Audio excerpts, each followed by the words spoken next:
जय श्री राधे राधे मित्रों, कैसे हैं आप लोग। उम्मीद करती हूँ आप लोग अच्छे होंगे। आपके अपने चैनल राधे राधे में आप सबका बहुत बहुत स्वागत है। पिछले जन्म में कौन थी द्रौपदी? भगवान शिव से मांगा था ये वरदान। वो वरदान क्या था वो मैं आपको बताऊंगी। द्रौपदी कौन थी पिछले जन्म में ये भी मैं आपको बताऊंगी। तो आज हम आपको इस वीडियो में यही बताने वाले हैं कि द्रौपदी कौन थी। द्रौपदी महाभारत ग्रंथ के मुख्य पात्रों में से एक रही हैं। द्रौपदी मुख्य रूप से 5 पांडवों यानी युधिष्ठिर, अर्जुन, भीम, नकुल और सहदेव की पत्नी के रूप में जानी जाती हैं। लेकिन क्या आप जानते हैं कि द्रौपदी का 5 पतियों से विवाह का कारण उनके पुनर्जन्म से जुड़ा हुआ है? चलिए हम आपको आज बता रहे हैं इसके बारे में। द्रौपदी का नाम 5 कन्याओं में से भी शामिल है, जिसमें अहिल्या, कुंती, तारा और मंदोदरी का भी नाम शामिल है। महाभारत ग्रंथ की मुख्य पात्र होने के साथ साथ द्रौपदी को भारतीय इतिहास की सशक्त महिलाओं में भी गिना जाता है। लेकिन क्या आप द्रौपदी के पिछले जन्म की कथा के बारे में जानते हैं? अगर नहीं तो हम आपको आज इसके बारे में बता रहे हैं। कैसे हुआ था द्रौपदी का जन्म?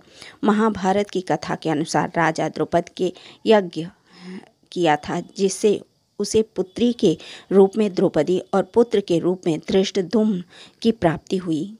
यज्ञ के उत्पन्न होने के कारण द्रौपदी का एक नाम यज्ञिनी भी है। वहीं पांचाल नरेश द्रुपद की पुत्री थी कि इसके लिए उनका नाम द्रौपदी को पांचाली भी कहा जाता है। पिछले जन्म में कौन थी द्रौपदी? तो मैं आपको बता रही हूँ कि पौराणिक कथा के मुताबिक पूर्व जन्म में द्रौपदी राजा नल और दमयंती की पुत्री नलयानी थी। नलयानी भगवान शिव की परम भक्त थी और उसने शिव जी को प्रसन्न करने के लिए कड़ी तपस्या की थी। उसकी तपस्या से महादेव प्रसन्न हुए और उन्होंने नलयानी से एक वर मांगने को कहा। तब उसने यह वरदान मांगा कि मुझे सर्वगुण संपन्न पति मिले। नलयानी की यह इच्छा अगले जन्म में द्रौपदी के रूप में पूरी हुई, जिसके फलस्वरूप उनका विवाह 5 पांडवों से हुआ। कैसे बनी 5 पांडवों की पत्नी? महाभारत में ही कथा मिलती है कि पांचाल नरेश ने द्रौपदी का से स्वयंवर आयोजित किया था।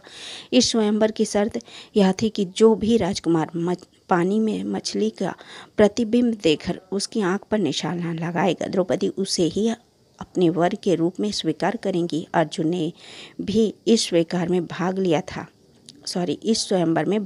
था। अर्जुन ने स्वयंवर शर्त को पूरा करते हुए मछली की आंख पर निशाना लगाया, जिससे उसका विवाह द्रौपदी से हुआ। कुंती ने बिना देखे ही कह दी ये बड़ी बात।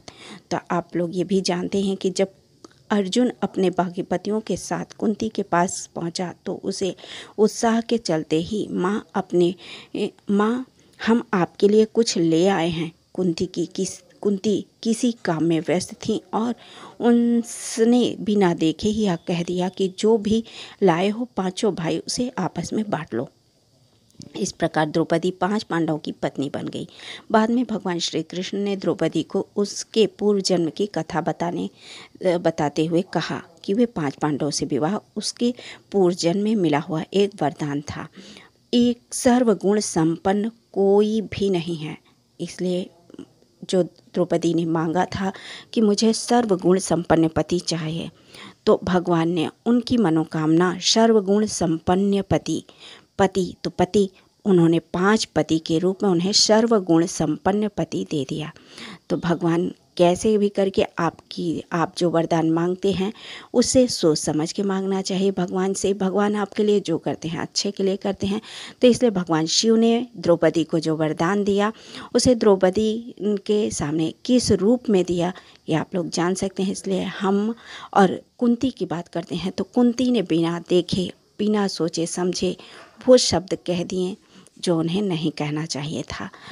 लेकिन वो भी अच्छा ही हुआ। भगवान की कैसे आखिर उनका वरदान कैसे पूरा होता, इसीलिए द्रौपदी को ये होना ही था। इसलिए उन्हें सर्वगुण संपन्न पति मिला।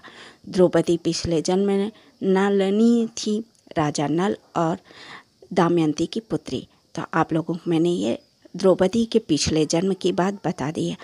अब अगली वीडियो में फिर मिलती हूँ।